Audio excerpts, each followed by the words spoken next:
അങ്ങനെ നമ്മൾ ഇന്നലെ പറഞ്ഞു, മിനിയാന്നേ പറഞ്ഞു കേട്ടോ, NSS കൃത്യമായി ഗണേശനെ കൈകാര്യം ചെയ്യും. NSSന്റെ ജനറൽ സെക്രട്ടറിയാണ് ഗണേശൻ തെറി പറഞ്ഞത്. അവർ വിടുവോ? കരയോഗങ്ങളൊക്കെ കമ്മിറ്റി കൂടി ഗണേശനെതിരെ പ്രമേയം പാസ്സാക്കുന്നു. അപ്പോഴൊരു പ്രശ്നമുണ്ട്. പ്രമേയം പാസ്സാക്കുമ്പോൾ മറ്റു ചില യോഗം കൂടി സുകുമാരൻ നായർക്കെതിരെ വർത്തമാനം പറയുന്നു.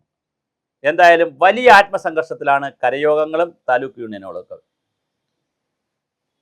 വലിയ പ്രശ്നത്തിലാണുള്ളത്. കാരണം NSSനെ സംബന്ധിച്ചിടത്തോളം NSSന്റെ വസന്തകാലം കഴിഞ്ഞു എന്നും NSS ഒരു കോക്കസിനകത്താണ് നിൽക്കുന്നതെന്നും സുകുമാരൻ നായരാണ് ആ കോക്കസിനെ നയിക്കുന്നതെന്നുമൊക്കെയാണ് മേജർ രവിയുടെയും ഗണേഷ് കുമാറിൻ്റെയും അനൂപ് ചന്ദ്രൻ്റെയും സുരേഷ് ഗോപിയുടെയും അതുപോലെ തന്നെ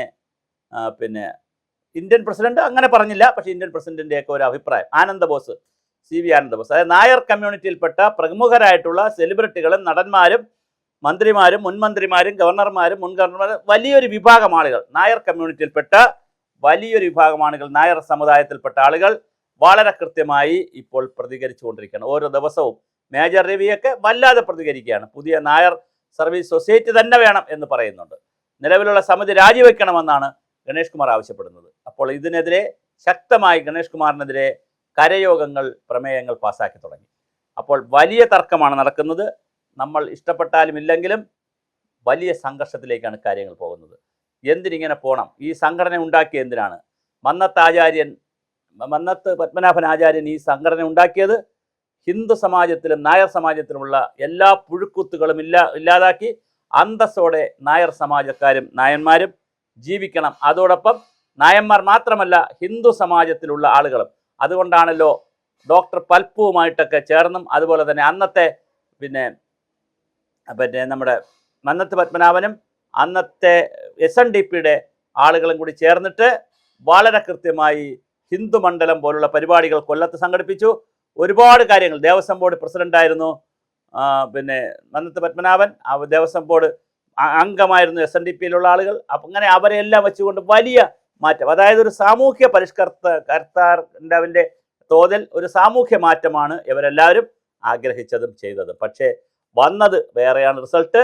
അത് കാലാകാലങ്ങളിലായി വന്ന് ഒരു എസ്റ്റാബ്ലിഷ്മെൻ്റൊക്കെ അങ്ങായി കോടിക്കണക്കിന് രൂപയും സ്വത്തുമൊക്കെ ആയപ്പോൾ പല വഴിക്ക് പിരിഞ്ഞു. അധികാരത്തിൻ്റെയും സ്ഥാനമാനങ്ങളുടെയും പദവികളുടെയും പേരിൽ തമ്മിലടിക്കുന്ന കാഴ്ചയാണ് കണ്ടുകൊണ്ടിരിക്കുന്നത്. അതിനിടയിലാണ് ഗണേഷ് വലിയ കലാപം ഉയർത്തിയിരിക്കുന്നത്. ആ കലാപത്തിനെതിരെ ഗണേഷ് ഉയർത്തിയ കലാപം ഏറ്റു എന്നാണ് ഇന്ന് മനസ്സിലാക്കുന്നത്. കാരണം ഏറ്റത് കൊണ്ടാണല്ലോ, അല്ലെങ്കിൽ പിന്നെ അത് നെഗ്ലക്റ്റ് ചെയ്തങ്ങ് റിജക്റ്റ് ചെയ്ത് കളഞ്ഞാൽ പോരെ. അങ്ങനെ നെഗ്ലക്റ്റ് ചെയ്ത് റിജക്റ്റ് ചെയ്ത് കളയാതെ അതിനെതിരെ ശക്തമായി താലൂക്ക് യൂണിയനുകളും കരയോഗങ്ങളും പ്രമേയം പാസ്സാക്കുന്നു എന്ന് പറഞ്ഞാൽ ഗണേഷ് പറഞ്ഞത് എവിടെയൊക്കെയോ കൊണ്ടിട്ടുണ്ട്, ആർക്കൊക്കെയോ ബുദ്ധിമുട്ടുണ്ടാക്കിയിട്ടുണ്ട്, ഏറ്റിട്ടുണ്ട്, മരുന്ന് ഏറ്റു. പക്ഷെ ആ മരുന്ന് നല്ല മരുന്നാണോ വെടിമരുന്നാണോ എന്നുള്ളത് നമുക്ക് വരും ദിവസങ്ങളിൽ കാണാം. എന്തായാലും വലിയ സംഘർഷത്തിലേക്കാണ് NSS പോകുന്നത്. ആഭ്യന്തര സംഘർഷത്തിലേക്കാണ്. എന്ന് പറഞ്ഞാൽ കലാപവും തല്ലും വഴക്കമൊന്നുമല്ല, തെരുവിൽ കലാപമൊന്നുമല്ല.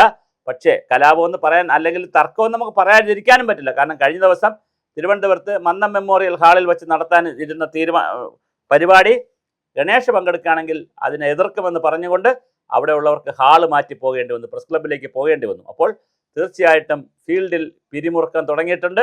NSSന്റെ തർക്കം ഫീൽഡിലേക്ക് ധാരാളമായി മാറിയിട്ടുണ്ട്. ഇനി വരും ദിവസങ്ങളിൽ കരയോഗങ്ങൾ കേന്ദ്രീകരിച്ചുകൊണ്ടും താലൂക്ക് യൂണിയനുകൾ കേന്ദ്രീകരിച്ചുകൊണ്ടും വിഭാഗീയത ഉണ്ടായില്ലെങ്കിലേ അത്ഭുതമുള്ളൂ. അത് ഉണ്ടാകാനുള്ള എല്ലാ സാധ്യതയാണ് മുന്നിൽ കാണുന്നത്. ഞാനീ പറഞ്ഞ പോലെ BJPയുടെ ഒരു കഷ്ണമുണ്ട് അതിനകത്ത്, കോൺഗ്രസിൻ്റെ ഒരു കഷ്ണമുണ്ട്, CPMൻ്റെ ഒരു കഷ്ണമുണ്ട്. മൂന്നിനോടും വിശ്വസിക്കാത്ത ഒരു വിഭാഗമുണ്ട്. അങ്ങനെ 4 പാർട്ടായിട്ടാണ് NSSന്റെ ആളുകൾ നിൽക്കുന്നത്. ഇതിൽ ആർക്കാണ് അപ്പർ ഹാൻഡ് കിട്ടുക നമുക്കറിയത്തില്ല. BJP ശക്തമായി രംഗത്തുണ്ട്. ഡൽഹിയിൽ ഇത് വച്ചല്ലോ, മ്യൂസിയം ഒക്കെ വെച്ച് സ്മാരകമൊക്കെ വെച്ചു. അതിൽ മന്നത്ത് ചങ്ങനാശ്ശേരിയിലെ പെരുന്നയിലെ ആശാനെ വിളിച്ചില്ല, സുകുമാരൻ നായരെ വിളിച്ചില്ല. അത് വേറൊരു വഴിക്ക് പോയി. അപ്പോൾ പല വഴിക്ക് പോകുന്നു. ചട്ടമ്പി സ്വാമികളെ കൃത്യമായി NSS ഓണപ്പ് ചെയ്യുന്നില്ല എന്നുള്ള പരാതി ഗണേഷ് വെച്ചിട്ടുണ്ട്. അപ്പോൾ വളരെ കൃത്യമായ തർക്കങ്ങളിലേക്കും പ്രശ്നങ്ങളിലേക്കുമാണ് പോയിക്കൊണ്ടിരിക്കുന്നത്.